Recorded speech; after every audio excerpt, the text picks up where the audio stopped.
She thought she won the jackpot. A rich husband. A luxury life. But some jackpots come with a curse. Camila Ortiz was not the kind of girl who wore her hunger on her sleeve. She wrapped it in satin and smeared it with Chanel lipstick. From the outside, she looked like she belonged on the arm of a man with a private jet, not because she loved jets, but because she'd been boarding city buses since she was 5, and they never took her where she wanted to go. By 27, Camila had perfected the art of presence. Long legs, longer stares. She could walk into any high-end bar in Manhattan and make the room tilt slightly in her direction. But charm was her tool, not her prize. She wasn't looking for love. Love was for women with time. Camila was on a deadline, her mother's rent was overdue again, her brother's court case needed a lawyer, and her credit cards were eating themselves alive. She met Nathan Blackwell at a gallery opening in Soho. He was quiet, well-dressed, with a Rolex that gleamed like a promise. He didn't flirt like the others, no flashy smiles, no lingering eyes. He simply said, "You don't belong here," with a softness that made her freeze. "Excuse me," she said, feigning offense. "I mean that in the best way," he added, sipping from his whiskey. "You're too sharp. This room is full of butter knives."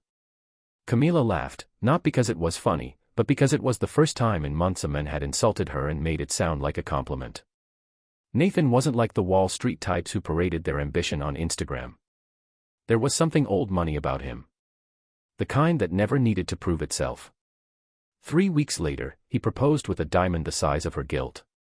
She didn't ask questions. She didn't care what his business was. Private equity, he'd said once, vaguely. That was enough. The apartment he lived in, overlooking Central Park, with art on the walls she couldn't pronounce, confirmed everything. So she said yes, wearing a gown her cousin borrowed from a friend of a friend, smiling like she'd won the lottery, because in her mind, she had. The wedding was small, tasteful, obscenely elegant. A garden in Montauk, string quartets, lobster tails served under lantern-lit skies. Her mother wept. Her father, a man who hadn't seen her in 4 years, showed up drunk, but at least he showed up. Everyone said Nathan was a dream. He was polite, attentive, and didn't blink when her relatives kept asking how much he was worth. Camila just smiled. It wasn't until after the honeymoon, in a rental cabin in Vermont, that things began to unravel. The first thread was small, the rental car. A dented Subaru. She laughed, thinking it was a joke. "Where's the Mercedes?" she asked, half smiling. Nathan blinked. "Didn't think we'd need it." Then came the credit cards. Declined, twice. She covered it with cash the first time. The second time, at a boutique in Manhattan, he pulled her aside and said, "Cam, we should talk." And talk they did, in the back of a cab, in the rain, with traffic crawling like the seconds before an accident. "I'm not rich," Nathan said. Camila thought he was joking. She waited for a punchline. "I mean it," he said. "The apartment isn't mine. It belongs to my cousin. The watch, it was a graduation gift. I work at a nonprofit now. I used to be in finance. It burned me out." She stared at him like he was speaking a language she didn't know. And maybe he was, the language of honesty, of bankruptcy disguised as bravery. "You lied to me," she whispered, her voice sharp and trembling. "I didn't lie," Nathan said. "I just didn't correct you." She got out of the cab before it stopped moving. The heel of her shoe snapped on the pavement, but she didn't stop. Her fairy tale had just evaporated into the steaming rain of a New York street. Camila didn't cry that night. She went to her sister's in Queens, peeled off her designer coat like it was someone else's skin, and stared at the ceiling on a blow-up mattress that squealed every time she shifted. Her phone lit up all night with texts from Nathan. She didn't open them. Not because she didn't want to, but because part of her feared he might make sense. In the morning, her sister handed her a mug of instant coffee and said, "You married a man. Not a bank account." Camila scoffed. "Easy for you to say. You married a mechanic. He shows up every day. Fixes things. Doesn't pretend to be someone else." That stung more than she'd admit. Camila went back to the apartment 2 days later. Not to reconcile, but to gather her things. Only, when she arrived, she noticed something strange. The apartment was emptier than she remembered. The paintings were gone. So was the crystal decanter set. Even the expensive coffee table, the one she'd bragged about on Instagram, had been replaced with a plain wooden one. Nathan was sitting cross-legged on the floor, unpacking a cardboard box. "What happened here?" she asked. He looked up, surprised but not startled. "I moved us out." "Out of what?" He gestured around. "This is the real place." "My place." "Rented, modest, no view." "Sorry if the shock is too much." Camila's throat tightened. The new apartment wasn't horrible, just brutally ordinary. Beige walls, second-hand furniture, the smell of someone else's life still clinging to the air. "You knew I married you thinking you were rich," she said, voice barely above a whisper. Nathan nodded slowly. "I did. And I told myself it didn't matter.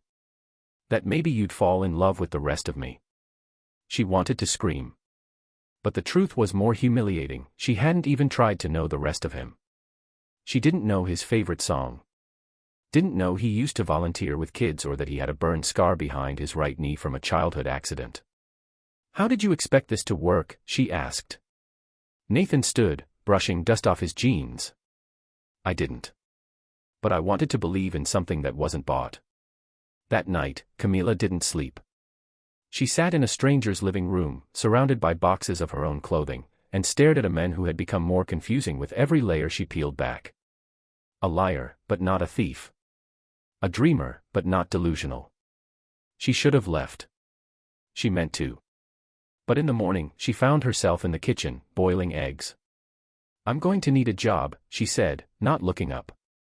Nathan smiled, surprised. "I know a guy at a community center," he said. "They need admin help." "I'm not working at a center." He shrugged. "Then I'll keep looking." "Or you will." It wasn't a resolution. It wasn't even a plan. But it was a beginning. A deeply unwanted, inconvenient, humiliating beginning. And somehow, Camila wasn't running. Camila stood in front of the full-length mirror in their new, modest apartment, wearing slacks that didn't quite fit and a blouse she'd borrowed from her sister. Her heels were scuffed. She looked like a memory of herself, a faded, blurry version of the woman who used to post outfit of the day selfies on marble floors. Her first interview was at a dentist's office in Brooklyn. Receptionist. Low pay, long hours. She didn't get it. Too overqualified, they said.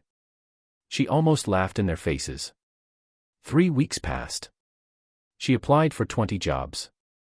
Got 4 callbacks. One offer, a clerk position at a dry cleaner in Astoria. She took it. Every morning at 6:45, she caught the F train with 2 transfers. Her boss, a Korean widow named Mrs. Kwan, barely spoke English but ran the shop like a war general. By day 3, Camila could recite starch preferences in her sleep. Nathan didn't say much during those weeks. He was careful. He cooked more often.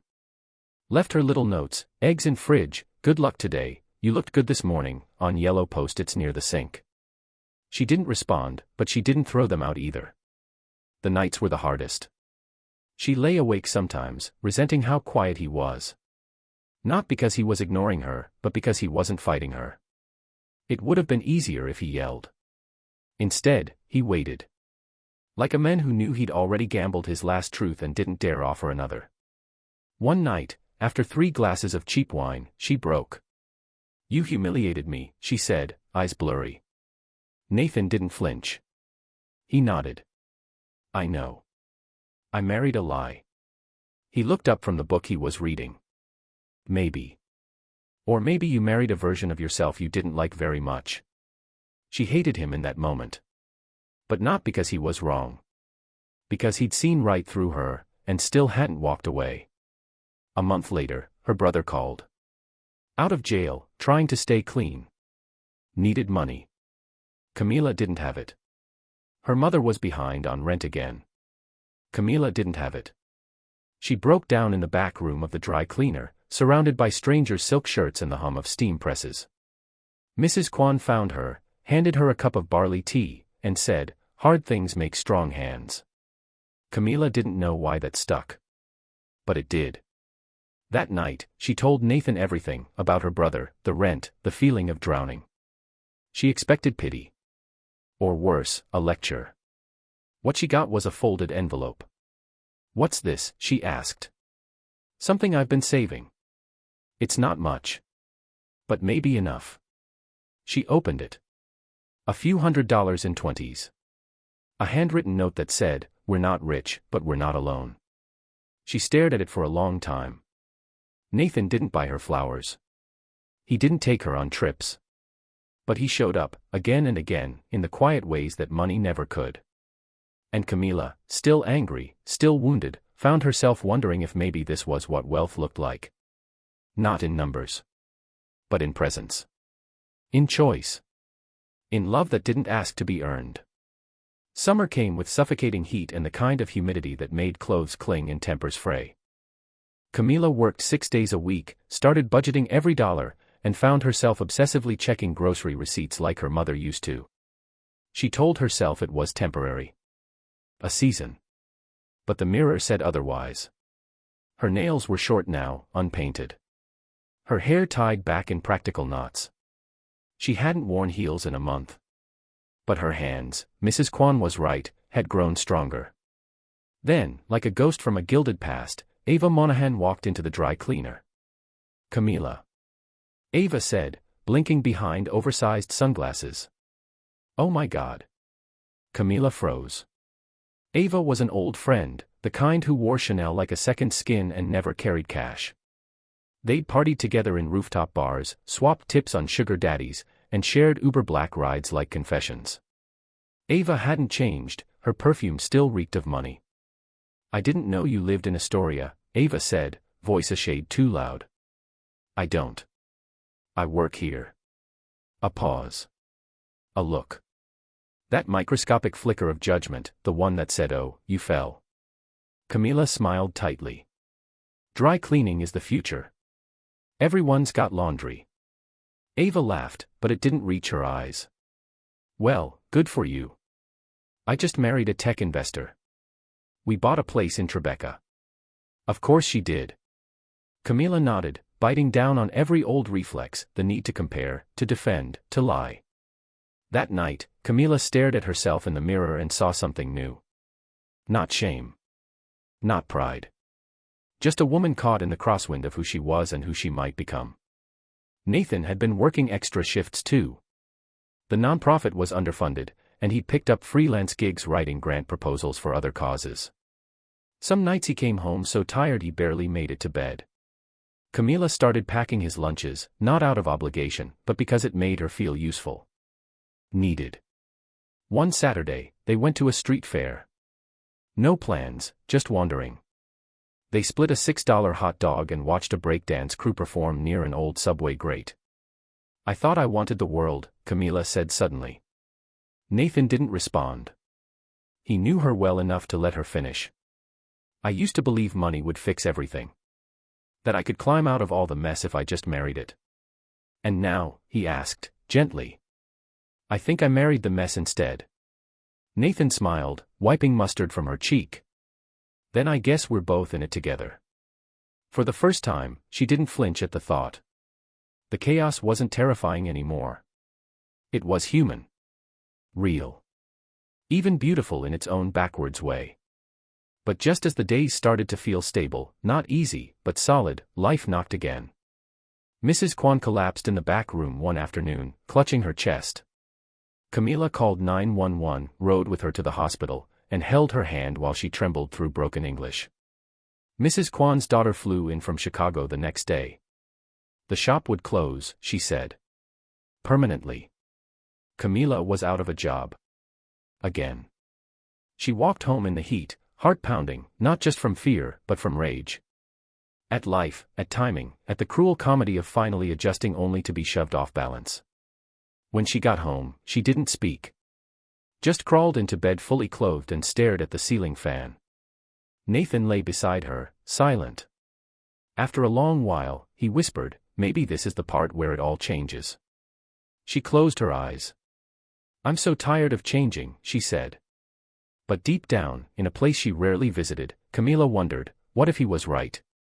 2 weeks after the dry cleaner shut down, Camila sat at the kitchen table with a legal pad and a ballpoint pen, her old habits fighting her new instincts.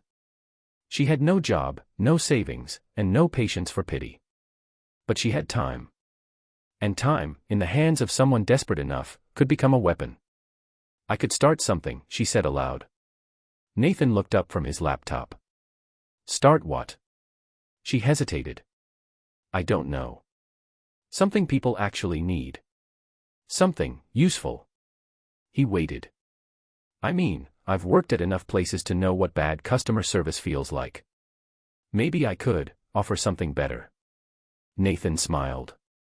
That sounds like a business plan. She rolled her eyes. It sounds like a fantasy. But that night, long after Nathan fell asleep, Camila stayed at the table. She wrote out her strengths. Then her weaknesses. Then her contacts, which were few, and possible ideas: laundry pickup, organization services for seniors, house help for new mothers. Nothing glamorous. Nothing gold-plated. But necessary. She chose one: camp clean, home laundry and errand service. The name made her cringe, but she kept it. Starting it was harder than she imagined. She printed flyers at a local print shop, slipped them under apartment doors, stood outside subway stations handing them to strangers. Half ignored her. Some laughed. A few took her seriously. She landed her first client, a widower named Gerald who needed weekly laundry and groceries. Then 2 more. Then 5. She borrowed $200 from Nathan to buy a collapsible cart and eco-friendly detergent.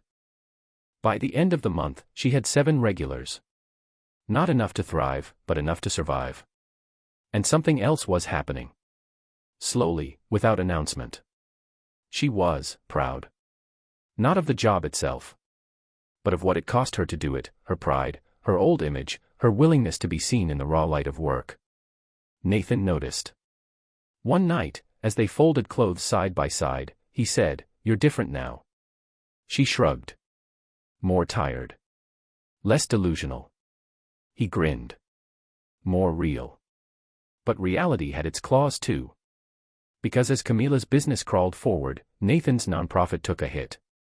Their biggest donor pulled out, and suddenly, Nathan was looking at a 40% pay cut. He didn't tell her for 3 days.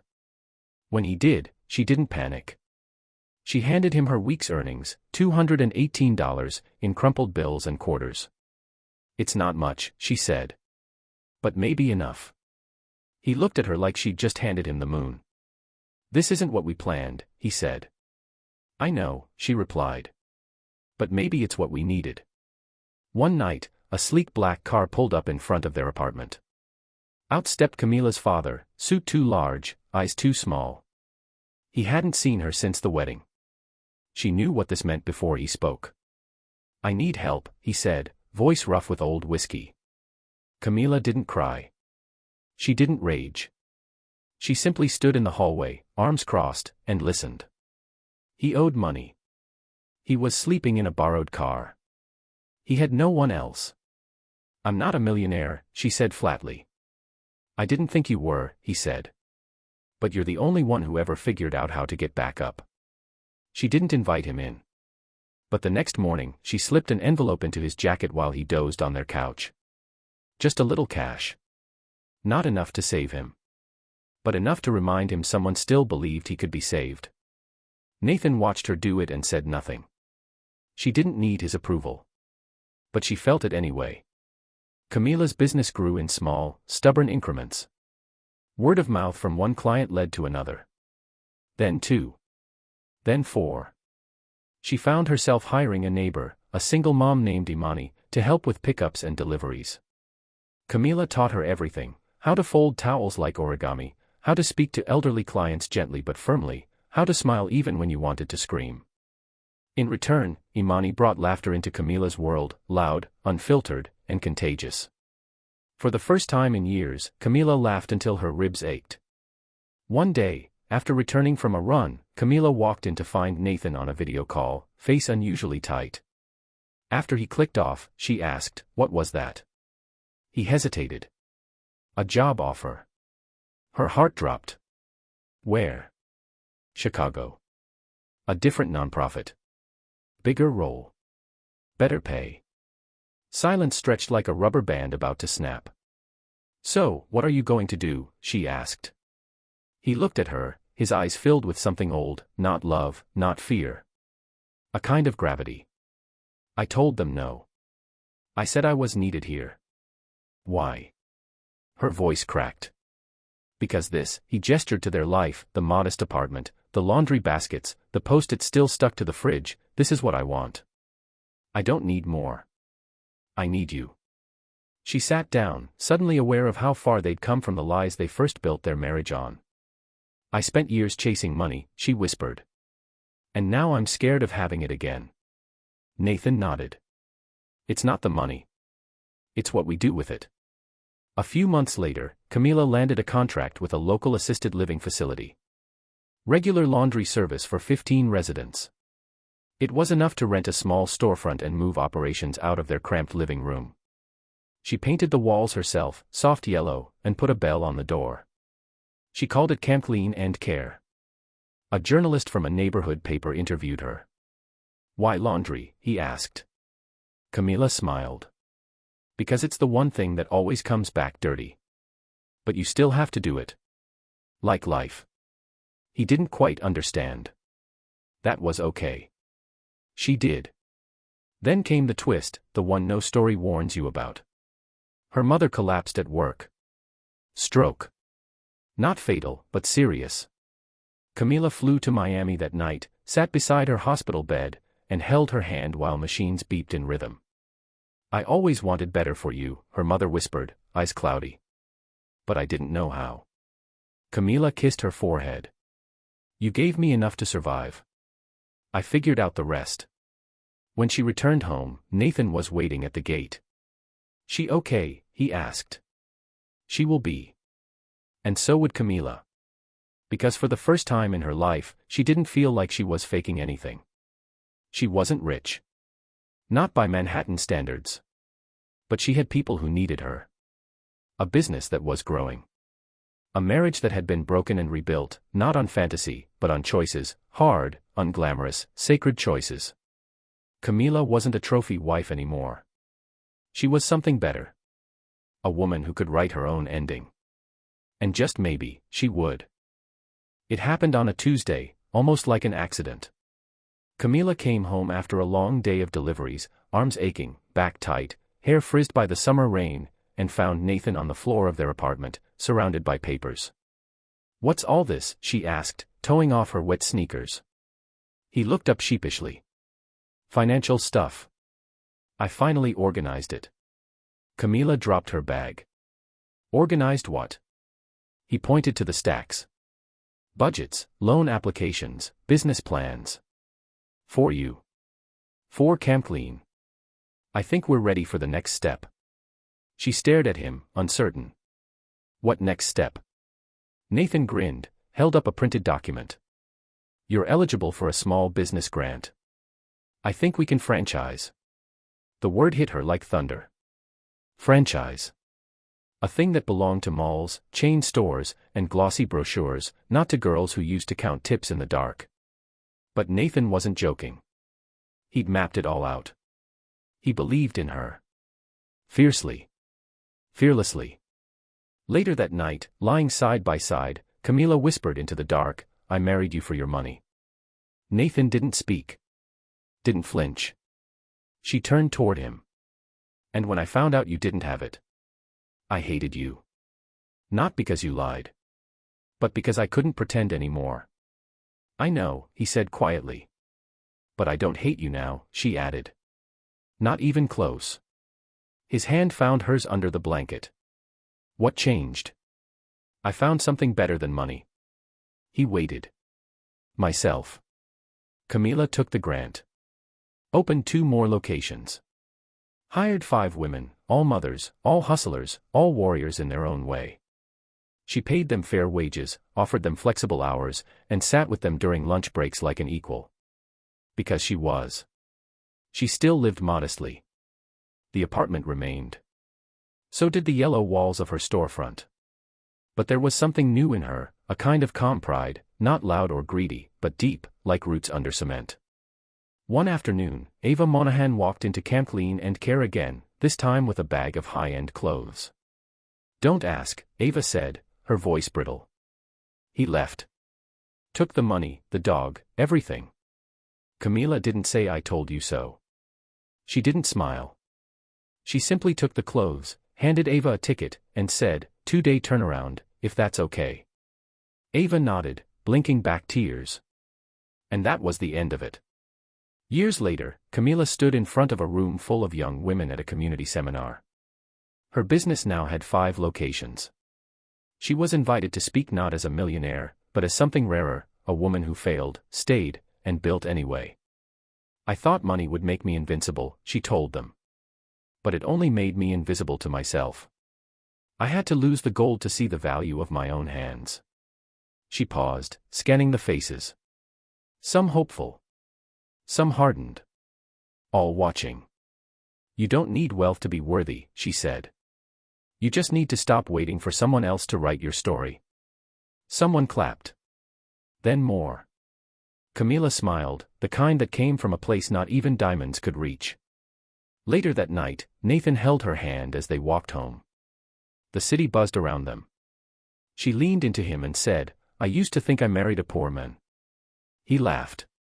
"And now?" She looked at him, at the lines on his face, the gentleness in his eyes, the quiet armor of a man who never stopped believing in her. "Now I know," she whispered, "you were always the richest thing I had."